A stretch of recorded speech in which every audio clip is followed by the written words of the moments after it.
¿Qué tal, queridos amigos? Los miembros del gabinete hablan mucho de la Cuarta Transformación, pero poco se aplican a ella.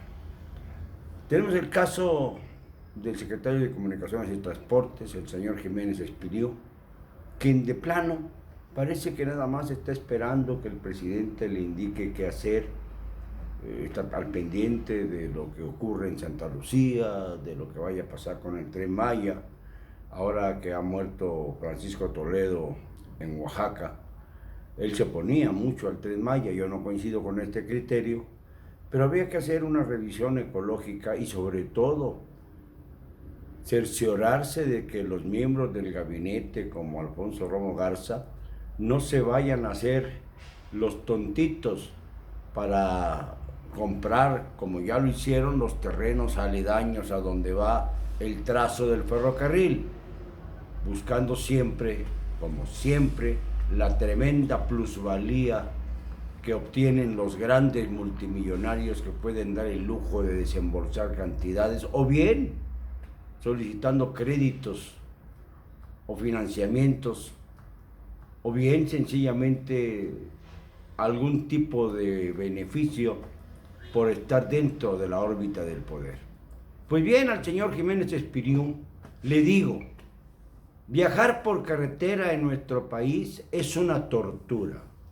No solamente por las bandas de asaltantes que ya están bien identificadas y por dónde operan, sino sobre todo por el tremendo descuido que existe en la mayor parte de las vías, de tanto férreas como terrenales. Esto es verdaderamente penoso. Ayer mismo, regresando de Tlaxcala, pues tuve que desviarme hacia la carretera libre porque la carretera de cuota estaba impasable a las 10 de la noche. A las 10 de la noche de ayer era imposible transitar por la carretera México-Puebla, Puebla-México, porque estaba total y completamente paralizada la circulación.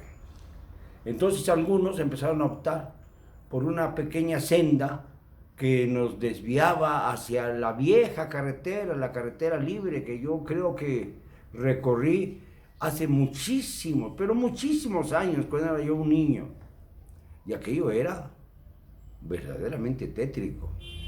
Cuando llegamos a La Paz, los Reyes La Paz, etcétera, nos dimos cuenta que la cosa era peor, porque sí, hay avenidas, pero llenas de baches, de socavones, llenas de, pues, de una serie de obstáculos que prácticamente nos obligaban a ir rueda sobre rueda, a ritmo escandaloso de la lentitud más ominosa que puede existir en el tránsito vehicular. ¿Para cuándo? ¿Para cuándo llega la transformación en este sentido? Estamos hablando de vías que confluyen hacia la capital del país. No quiero imaginarme cómo están las demás, porque todas las carreteras que salen o entran a las grandes capitales de nuestra patria están en las mismas condiciones. Incluso aquellas que han sido concesionadas, aquellas carreteras que por alguna circunstancia fueron concesionadas a los cómplices del gobierno anterior, de los gobiernos anteriores, desde la época de aquel programa Solidaridad de Carlos Salinas, y poco a poco fueron regresando a las carreteras porque resultaba poco redituable para los grandes capitalistas que buscan siempre las grandes fortunas, al amparo del poder, ayer y hoy. Y esto es lo que no le perdono al señor López Obrador, que las mismas mafias del poder de ayer estén ahora negociando hoy todas las prerrogativas inimaginables, las concesiones, todo. Y cuando un empresario no se pliega a esta entente cordiale, como dirían los franceses, entendimiento cordial entre el gobierno y los empresarios, entonces se les fustiga, se les aplasta, se les persigue. Ya hemos hablado ayer bastante del tema. Pero caramba, hay que recorrer las carreteras, señor presidente, no que usted conoce todos los rincones del país, pues entonces debe tener usted una idea de qué estado nos dejaron las carreteras nacionales y en qué estado se conservan ahora.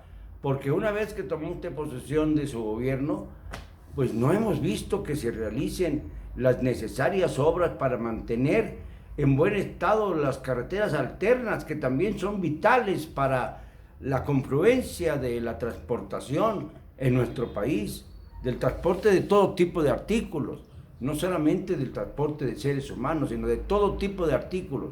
¿Por qué razón? ¿Por qué razón se ha olvidado usted de las carreteras? ¿Por qué razón no se han continuado las obras del tren a Toluca, México-Toluca? Porque usted dice que lo va a terminar, pero no dice cuándo. Como dice la canción, dime cuándo. Porque ya es hora de que empiecen a aterrizar los proyectos y las ofertas de construir infraestructura en un país deseoso de salir del subdesarrollo y que tiene todos los recursos del mundo para tratar de salir del subdesarrollo. Y si no lo ha hecho, si no hemos sido los mexicanos capaces de lograr ser una verdadera potencia económica, contando con los recursos tan ricos que tenemos en casi todos los niveles de la producción, es solamente como consecuencia de la corrupción.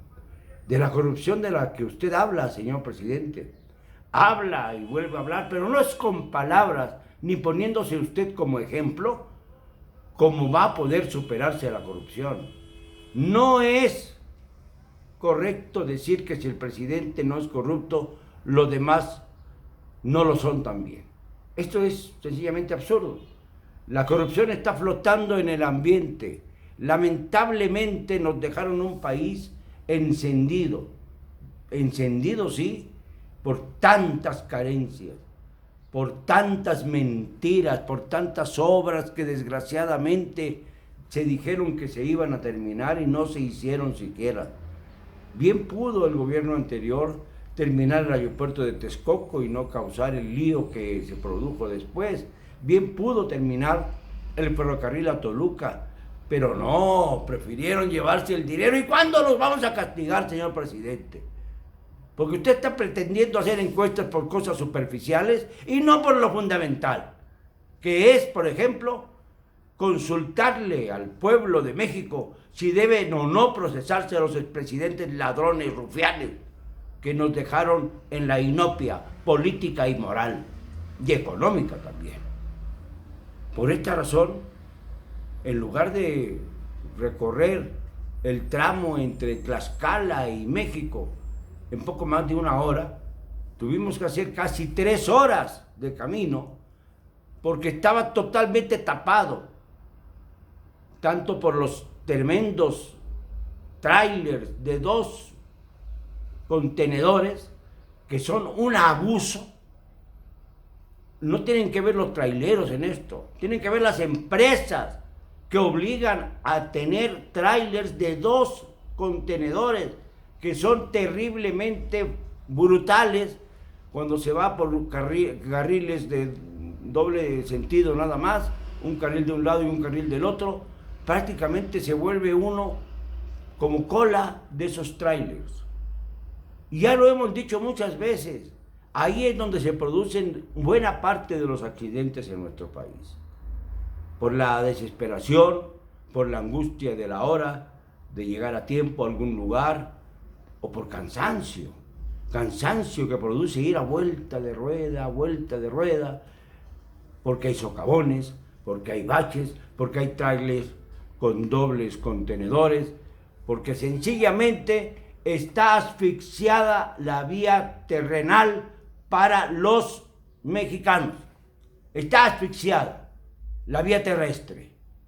Terrenal digo, pero no hablo del paraíso terrenal. Hablo de lo que verdaderamente pasa sobre la tierra en este país. Y ya, señor presidente, vamos a ponernos a trabajar en algo más que en giras en donde se consulta a mano alzada. Pero se consulta, Y solamente que yo sepa, solo se ha iniciado apenitas, la famosa refinería de Dos Bocas, porque no escuchó usted tampoco los estudios, los análisis de quienes conocen el tema y ven los daños que puede ocasionar una refinería en esa zona, en Tabasco, claro. Si usted va a ser un presidente de aquellos que van a apoyar nada más a su entidad, ¿qué va a pasar con las 31 restantes, incluyendo la Ciudad de México? Me parece que ya es hora, señor presidente, de que nos explique cuál es su plan de infraestructura. Porque el Tren Maya, el Tren Transísmico, pues son obras que están en su cabeza, que están buscando financiamientos privados, pero que no inician, no comienzan. Y entonces a la hora de la hora van a comenzar a medio sexenio y no van a poderlas terminar. Y entonces el que siga en la presidencia puede decir, pues esto se revierte porque no es útil, porque se dañó la ecología y volvemos otra vez a empezar desde cero. Aunque sea algún funcionario de su propio gobierno que llegue a la presidencia por el impulso de Morena, no lo sé. Pero el hecho es que es muy posible que el próximo presidente quiera vivir en Los Pinos, por ejemplo. Entonces, otra vez, a reconstruir aquello, porque no creo que quieran todos, ni los miembros de su gobierno, seguirle los pasos para vivir en el Palacio Nacional. Hay que tener visión de futuro, señor presidente. Hay que pensar no solamente en los 5 años que restan de su administración, sino en lo que va a pasar después de que acabe su periodo gubernamental. Hay que decirlo hoy y siempre con cero cobardía.